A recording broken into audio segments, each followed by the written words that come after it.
Здравствуйте, ребята! Давайте познакомимся с результатами нашего онлайн-опроса про раздельный сбор отходов, который мы с вами запустили. Пока только 28 ответов, но хотим сказать, вначале идет приветствие на русском, на кыргызском, и ваши ответы помогут нам сделать наше село чище, обстановку с экологией лучше.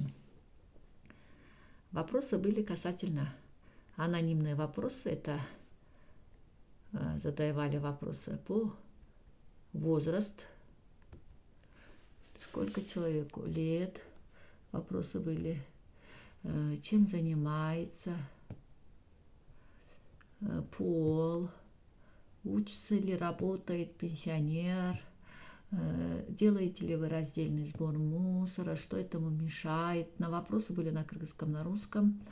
Выносите ли вы мусор на мусоросдаточный машину, сдавали ли вы, будете ли вы, готовы ли вы сдавать, и ваши предложения. И вот так выглядят наши ответы.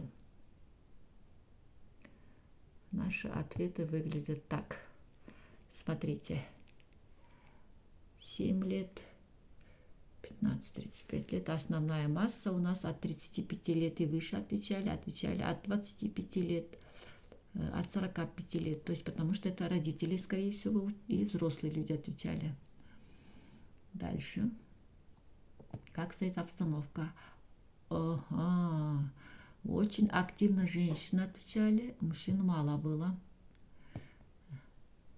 Так, что у нас здесь? Основная масса работающие люди, часть неработающих и мало учеников отвечали. Надо еще опрос среди детей провести. Так, собираете ли, отсортируете ли? Смотрите, нет, не сортируем. 39% это много. Сортируют 35% и 25% иногда. Вот, есть над чем поработать. И вот здесь, сдаете ли вы, да, 80% людей сдают, постоянно выносят, чтобы машина забирала мусор. И иногда сдают 14%. Интересно, куда девают они. И теперь, готовы ли вы и ваша семья делать раздельный сбор отходов, что радует 75% людей сказали, да, мы готовы.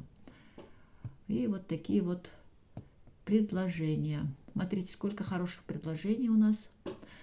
Если бы мусор сортировали бы. Тазалык үчүн баарын даярмын. Очень нравится проект, в котором участвует моя дочь. Нужно начинать с семьи. Отлично.